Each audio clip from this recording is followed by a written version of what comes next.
Welcome to this video. Today I have a very special guest. He's a real coffee rebel because he's doing everything a bit different than anybody else.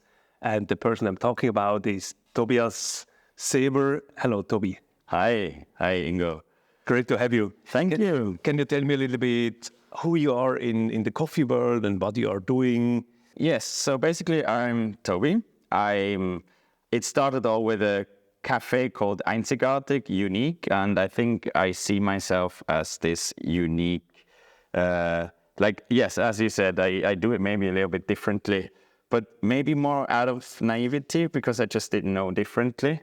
So yes, it started with a cafe that is inclusive, that has people with a disability working there, and I wanted to prove inclusiveness along the supply chain of coffee, yes.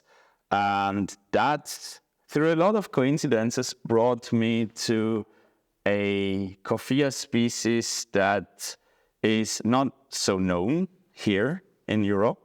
And that's why I'm here. My second company or my second project is called Kebun Malaya. Kebun Malaya stands for, Kebun means garden, and Malaya is the old name of Malaysia. Yeah. And this has a special reason.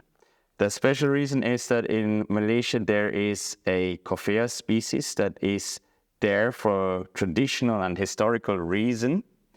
And I wanted to show this to the world that this is really, it is a Malaysian coffee now. I mean, originally, it all comes from Africa, yes, but it was really preserved and cultivated in Malaysia. Nice.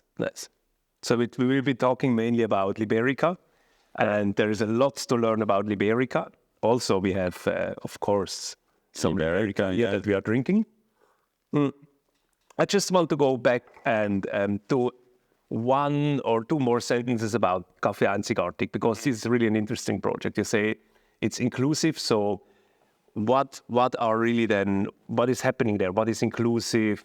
Who is working there? What are your processes? So basically, it's a specialty cafe where people with and without a disability work.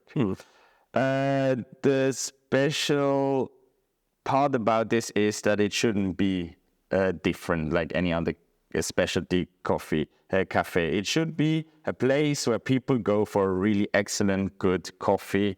I always said at the beginning, our goal is to have the best coffee in town. Yeah. You know, and the difference is that it is a place where people with and without a disability work, and it is a place, yes, where you connect, where you see that this works. Why am I saying it will go, or it is still like a normal cafe? It is because we are all trained. We are all trained actually to be baristas. We call it coffee specialists. Yes. Coffee specialists, because I wanted to train the people with and without the disability, not just in how to brew the best coffee, but I wanted them to learn everything from like the botanical parts to customer service to coffee, different brewing methods and whatnot. Now, yes, maybe people without disabilities are training this within like 3-4 days, whereas a person with a disability needs a little bit more time. But in the end, we are legible because we all have a training. We all are coffee specialists. And that was like the second step that we did together with our partners, Kaffeemacher from Basel. We created an apprenticeship for people with a disability where they have over a year span school and training in our cafe school at the Kaffeemacher, where they learn everything about coffee. So really from the crop to roasting to in the end what is in the cup. Beautiful. Yeah. That. I really like that you were talking about this, because this is something I really like about your coffee. Really empower the people. And we met at the Swiss Coffee Festival also in October, And I remember there was one worker from you, and he was nervous, but also really excited because he told me very, very soon there will be my exam, because he was on his exam to become a coffee specialist. So they're not only cleaning cups, they're really coffee professionals who understand everything about the product. Yes, exactly. It's also about intrinsic motivation for them. Like I am someone, I have a profession, I am a coffee specialist. You know, that's a really important important thing, you know, there. It's not we just give them something to do. We make them to be someone, and we try to be on an eye level with them. That's the eye level is like, I have an education and you have an education. We just have to take away the barriers to learn the same goal, like to learn the same thing. Nice.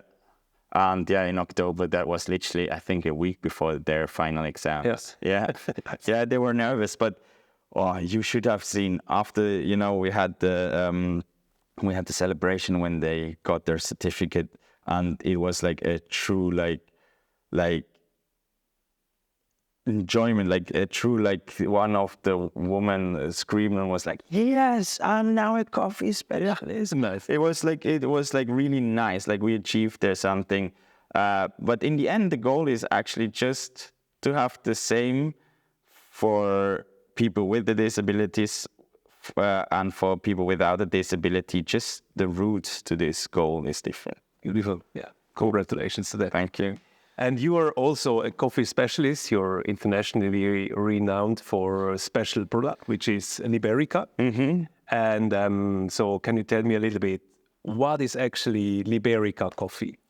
So, yes, that's also coincidence. I came to Liberica Coffee. And so what is Liberica Coffee? So if you look at coffee, the plant, I like to remember that coffee is still a plant. It's coming from a plant. There is the family is Coffea, and then underneath this is the species. And a lot of people don't know this, but there is around like 120 species in the world. Not all of them are drinkable, but the plant, Coffea plant, there is 120 species. Within these 120 species, we are mainly drinking Coffea Arabica and Coffea canephora, or Robusta. That's how it's known. But there were and there are more species that people drink and that are drinkable. And maybe we have forgotten this. Maybe this is also because of economical reason, because some of them just don't produce as much yield as Coffea Arabica. It has been forgotten, but now it's coming up again, and that has several reasons. One reason is because a big drop here of name calling would be the climate change. Climate change is actually affecting coffee plantations. It's actually a known thing. Like Dr. Aaron Davis already in like 30 years ago said something like, hey, coffees are endemic, or certain coffees are endemic, meaning they're dying out. We have to go back to biodiversity also in coffee. And now, when you start to feel it, because you feel it that some parts where coffee production is, the land that is suitable gets less and less. Yeah. And now it's important to see all the other species again. And one of the species that is really, really promising is this Coffea liberica, the Coffea liberica that I got to get to know a little bit more. Yeah. So that's a species for its own. And what is different about it when it comes to like the way it's being produced, the way it's being grown, the way it's being processed? Is it similar to Arabica or Robusta, or is it very different? It is still a coffee. Yeah, we cannot forget that. But again, like, we have to remember it's a plant, and then it is as if you look at apple and pears a little bit. It's this coffee has a lot of differences in comparison to Arabica. One of the difference is the altitude where it's growing. Yeah. The altitude, so the farms that I'm representing, the Malaysian farms that I represent, 2 of them are literally 1 kilometer away from the seaside, like literally next to the beach. Wow. Okay. And the soil is clay soil. Yeah. That's a huge difference. Whereas in Arabica, you have it rather high altitude, about 1,200 above sea level. Yeah. You have more acidity soil. Yeah. And yes, so this coffee grows now in like really tropical, rainy, dense soil and climate in like almost no altitude. Yeah. Yes. Else the difference is you have Arabica who, when you let it grow, can go around 3 meters tall. Yeah. And you have Liberica that if you just let it grow, it grows up to 20 meters. Okay. Okay. That's a bit hard to pick. Exactly. That's actually this is one of the challenges why it hasn't been cultivated that much. If you let it grow just that much, then it is basically a huge tree and you can hardly pick. Now, when we started our project, we literally draw out some pictures how we could have like those hanging bridges over the tree tops where you can like climb on. Yes. But then in the end, it's also just a cutting technique. We cut them at about 2 meters, 3 meters, cut them so they become a little bit more bushy. Yeah. So it's easier to pick, yes. Okay, interesting.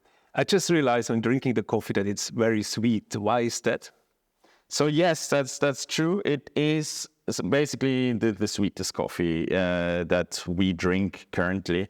That has several reasons why. One reason is that the density is really low. We will look later on the density, but the density is really low, and the mucilage, the fruit is really thick.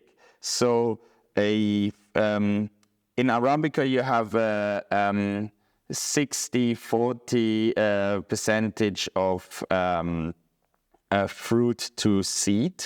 So that means like 60% of the mass is seed. Yes. 40% of the mass is fruit. Exactly. Okay. Whereas in Liberica, that's the opposite. It's like literally the opposite.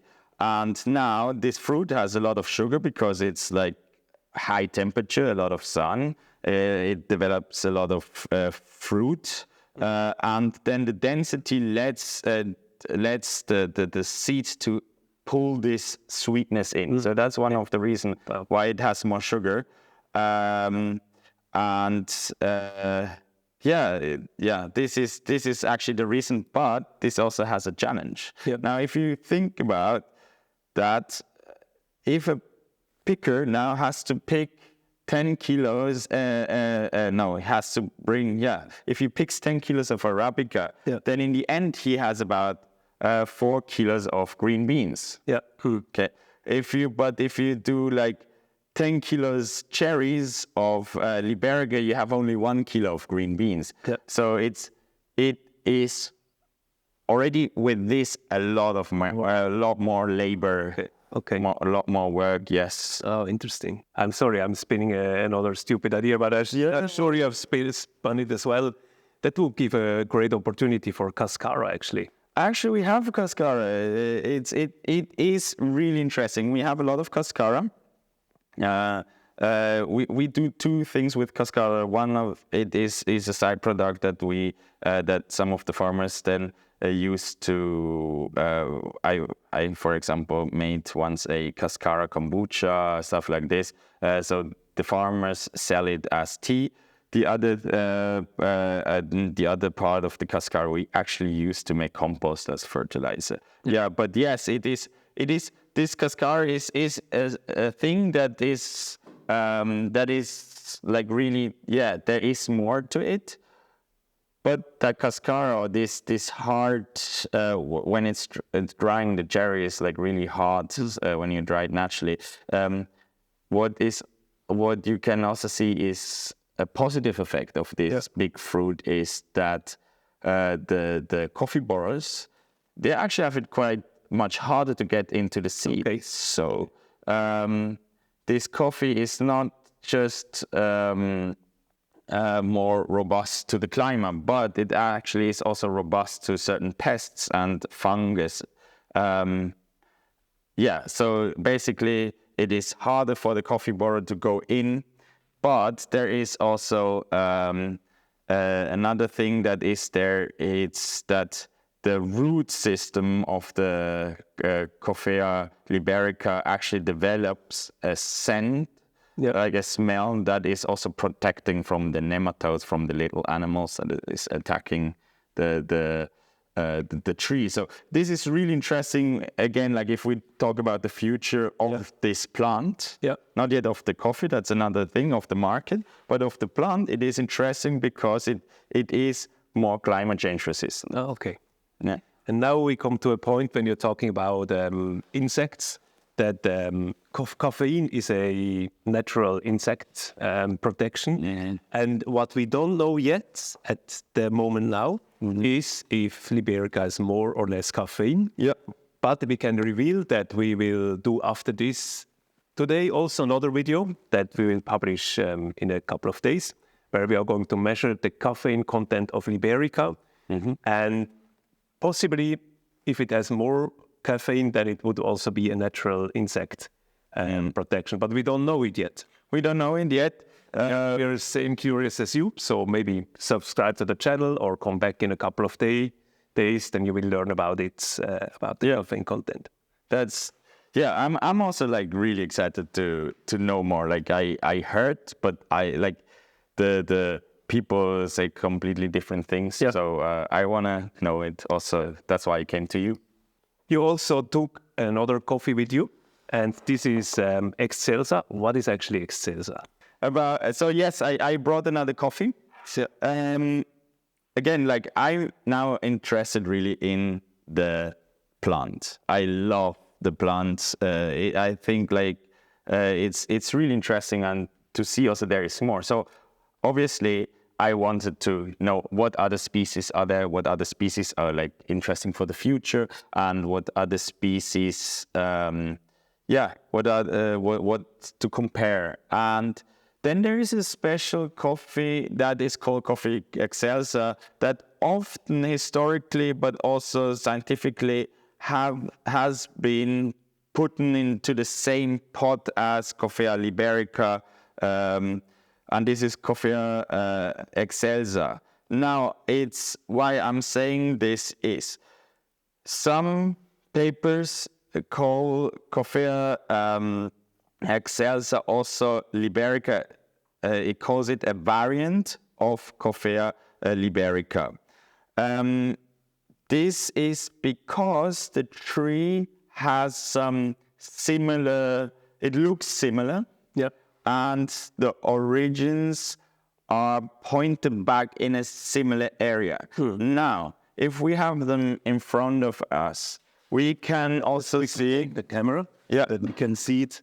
You can actually see that they are looking completely different. So you have completely different. I can take here one of the bigger ones, and here like a Liberica seed, and you can already see that they have maybe a little similarity in the color, but that has also to do with they're both naturals. But the shape here is a little bit more round, still long, but a little bit more round. And this is more like a shape, isn't it? Like, and the size also, like even if you compare like a big and a small one, it's still completely different. So the plant looks quite similar, but the shape and the size are quite different. So again, it's not yet 100% concluded if they are the same species. Some papers say there are, some papers say they're not. There have been changes in 2006 and then again in 2023. But what I wanted to actually show you is the difference, and they are quite often confused as the same or put in the same pot, but I wanted to show that there is a difference.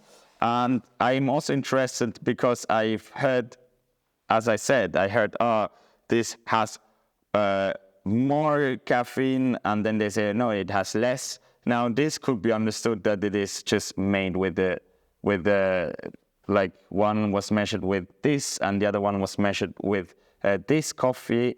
So it's for us to find out which one has more caffeine and which one has less caffeine. Yeah. And this Liberica here is from Malaysia. Mm-hmm. Where else is Liberica being grown?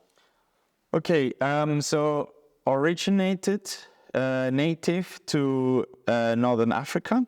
Yeah. It is grown, like as the name already predicts, native to Liberia and like this region. It is grown now also in Uganda. It is grown in Southeast Asia, mainly in the Philippines, in Malaysia, where in Malaysia they have about 97% of this coffee. Yeah. Then in Vietnam there are several farms. So around this region, and this is also historically. So basically, the East Indian Company, that's a Dutch company that brought coffee to Southeast Asia. Back then, all the island groups was called Malaya. At the same time, in Ceylon, there is the big pest, the big coffee leaf rust pest. So since this coffea species wasn't attacked really by coffee leaf rust, they started to mainly plant this. It was really interesting for them, and a lot of workers from actually Ceylon were also brought to these islands to work there as coffee farmer. Now in Ceylon, we all know that the tea, they never really went back to this coffee. Yeah. However, there in Southeast Asia, they kept on growing this coffee. So between 1890 and 1913-15, Malaysia was actually one of the bigger coffee producing countries in the world. Oh, okay. Well. And then another crop came into the country, which promised to the farmers a quicker money, and that was rubber. Okay. So and now palm oil, and so the coffee trees were actually just cut off and eliminated, but some kept growing this coffee, and that has to do that traditionally the traditional Malaysian coffee, it's called kopi tarik. That means pulled coffee, as well as the Indonesian traditional coffee and also the Philippine traditional coffee. The people believe that this is best made with this. Yep. So families used to still plant this coffee for their own use. And then there were also the Hainanese Chinese who settled, who also used it in Hainan, China, this exact coffee, and still grew it.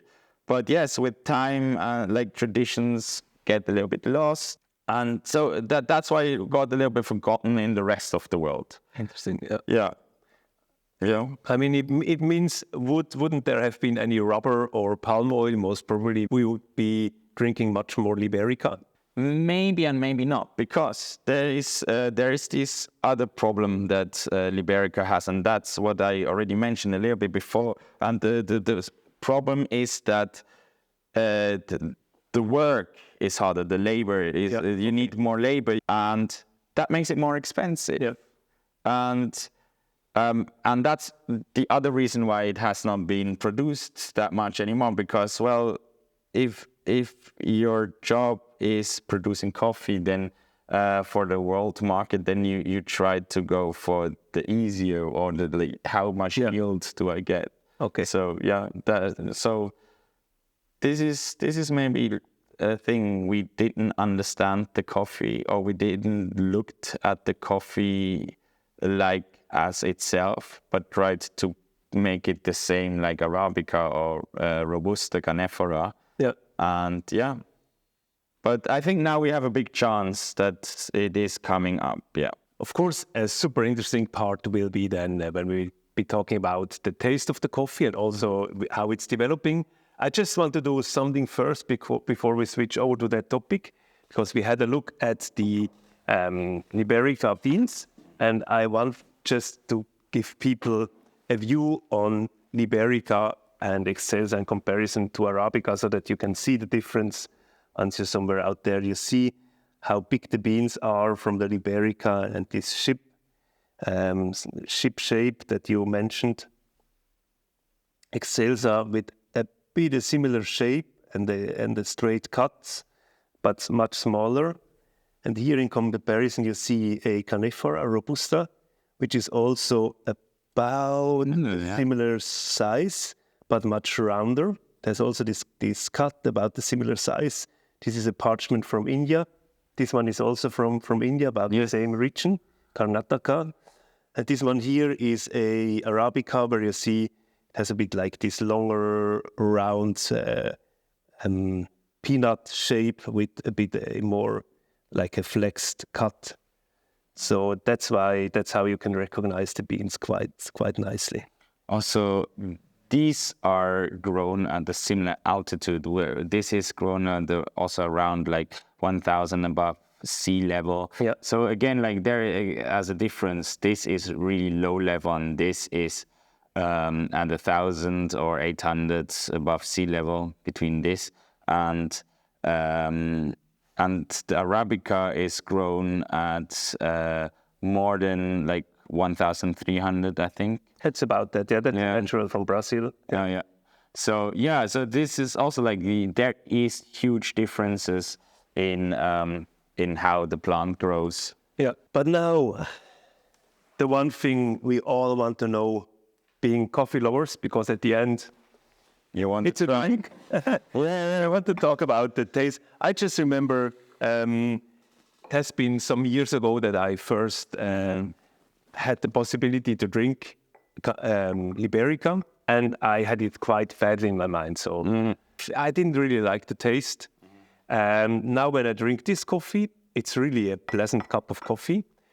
So can you tell me a little bit about the taste of the Liberica and what's happening? So is it like, because you're putting more focus on the products? Yeah, now I put a lot about the plant because that's interesting. But yeah, now let's go to the drink coffee. So I had this often that, I had it before and it was unpleasant. I point that back to several things. One thing is maybe there was also confusion between the different coffees like Liberica and Excelsa, because they're quite different in flavors, where I would put the Excelsa more into from the flavor, more into the Canephora, woody, earthy tastes. And the Liberica can be quite fruity, where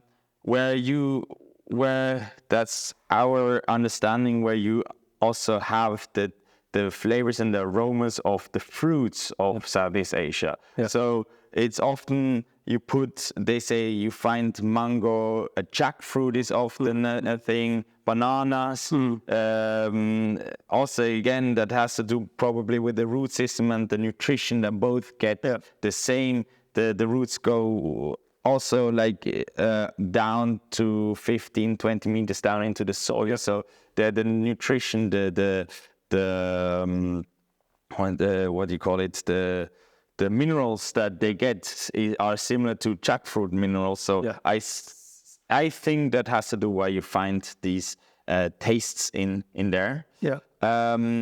So yes, this is one thing that you can find here these Southeast Asian fruits and spices. Also, yes, one of our coffees, we call it actually the Malaysian spicy one, because we think you have even like cloves and star anise, cinnamon there. Yeah. But then also you find that there is a huge difference in how it's processed. Yeah. And that's also one thing that we had to learn throughout the process is how do you process it after harvesting? Yeah. Now, obviously you take the experience from Arabica or Canephora where we have a lot of, we know knowledge. Yeah. And then you try to translate it. If you do it exactly the same. So one thing is the sorting machines, just because of the shapes, it can go either like this down, like if this is the shape down, or like this. Yeah. And so the sorting can be not well. Or another thing is when you depulp it, the machines just can break also the Liberica because they're bigger and whatnot. So this is also, if you just use the same machines, obviously then the quality of the beans will be different. And this is something that we have been learning. Yeah. And still are, because I believe we're quite at the beginning of it. Yeah. Like there's a lot to be learned. Yeah. But I'm convinced that you have this. So I have mainly here Malaysian, and I represent Malaysian specialty Liberica. But I have had the pleasure to try one or two other regions. They have similar flavors where I think the quality in the after harvest process, they have some different differences. So you can actually also taste that in the cup. Yeah. But we're learning, and we're trying to then also do the same in other countries to actually have also a comparison about the terroir, like what's the different there. Yeah. Because so far you have not a lot of terroir to compare to, Yeah. But it's promising because there is countries who are now interested to also. Nice. And within this very short period of time that not only you, but everybody's working on Liberica, the product has been pushed so far that it's even on the World Coffee Championship stages sometimes being used. Yeah, this is actually, there I'm a little bit lucky. I mean, like I got in there, or I've heard about this in the right moment, and maybe also how I got to it is because of family. My wife is from Malaysia, so I was just at the right time at the right place. Yeah. And yes, just 1 year after I have tried Liberica for the first time, it was in 2022 at the World Cup with Ona Cafe, and it's still used at competitions, and we have a lot of people who are also ask for competition coffee, because yes, it is promising, and it is not just promising for as a plant, but also in the flavors. There's something new, something unique, something that if you want to differentiate yourself, then it's not just the differentiation between the Arabicas from different countries, but maybe also from species. Nice. You talked about different processes when it comes to like after harvest processing, but how is it with roasting? What are your experiences with roasting? Is it the same, or does it roast a bit differently? I think, like what I was first told when I took some green beans for the first time, just like some little ones in my suitcase, I was told, forget what you know about roasting. You have to roast it differently. Yeah. Now, traditionally in Malaysia, they roast it with margarine, sugar, and salt. Yeah. Yeah. But we obviously in the specialty coffee field are not roasting it like this. We roast it, or what we have learned is that you have to give more time, less temperature, a lot of air, And that has to do because of the shape, because of the density, because of the sugar content. But we're also here, we're at the beginning, and I'd like in the next video to introduce my good friend Dario Piba, who actually developed with me together roasting profiles. So like we really in our free time sat together and just with the link and the Kaffelogic together we tried out, like we tried, and so like how far can we go or not, we are sharing this also on our website www.kebunmalaya.com. We share this there, what we have learned so far. Nice. Also for the bullet, because then we wanted to produce a little bit more. But this is just, it's what we have learned. I want to put out there that please try out yourself. I mean, like try out, also share what your experience is. That's our experience. That's what we learned. And that's what we say. This is how we like it. But again, it's not known that much. And therefore it needs more like, trying out. Okay, nice. So that's we are going to try. You probably know Dario Pieper as a latte artist, but he's also a really good roaster. He's amazing roasting. And we try to capture him and do a video with him where we go a bit deeper into roasting profiles for Liberica. But as you said, right now already people can download a Kaffelogic profile as well as roasting profiles for the bullet on your website. What is the name of your website? KebunMalaya.com. We will put the link, of course, in the description. And there is more, because now we've been talking a lot about green coffee. People are probably curious to try it out, and I can really recommend it. It's a beautiful coffee. You're, for Kebun Malaya, a green coffee trader. So can you tell a bit, if now anybody is interested in getting green coffee, how can they contact you? Are you selling green coffee? What is your business? So how can they get access to this coffee? So yes, Kebun Malaya is two things. It is that a farm, a research farm that is, but still in its baby shoes. It's like really at the beginning. The seedlings are here, but they're not yet in the soil. That will be done this year. I will also on our channel then like update there. But the other thing is I am representing, and I'm at those farms in Malaysia already, at our friends' farms, and I represent them at the World of Coffee, at coffee conventions, and I basically bring it to Europe and Great Britain, where you can get it from us. You can just, it's not that professional yet. It's our website, kebunmalaya.com, where there's a contact formula. Just hit us up, send us a message. You can, then you can order it. And we have also smaller sizes now, because we also want that people can try it, basically. Great, fantastic. Awesome. Hey, Tobias, thanks a lot for everything. Is there anything you would like to add, something that we didn't talk about or didn't touch? Well, I would say stay curious, because there's so much more to talk about or to see, not just Liberica. Liberica is now my specialty. I can actually tell you a lot, and there's so much more.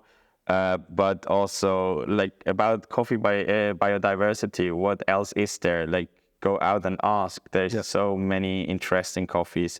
And the second thing is, I'm now really excited to learn if we go into with your machineries, like to do some testing, and you stay curious and look what we are going to do there. Because now we have the light tails ready, and we're going to then roast everything and do some analysis. So have a look at the video that will be coming in a couple of days. Also stay tuned for the video with Dario, where we will be talking about roasting, Liberica and Excelsa. And if anybody wants to know more about you, so we had the website of Kebun Malaya, where you can download the roasting profiles for Kaffelogic, for the Aillio Bullet, where you can contact Toby to get in touch to order some green coffee. And is there anything else people must need to know if they want to follow you, if they want to know more about you? So yes, obviously, like it is in our time, we have Facebook, Instagram. It's Kebun Malaya is the Instagram. I can also put it there. Also, you find a lot about Café Einzigartig. It's I put it also let's put it all in the comments. All the link in the comments. Exactly, yeah. So there you will see more stories on our website, obviously, and yeah. Yeah, thanks a lot, Toby, for giving us this fantastic introduction to Liberica Coffee. And you stay here. We have a lot of work to do because there is some more that we want to learn about the coffee. Thank you. But for now, thanks a lot, Toby.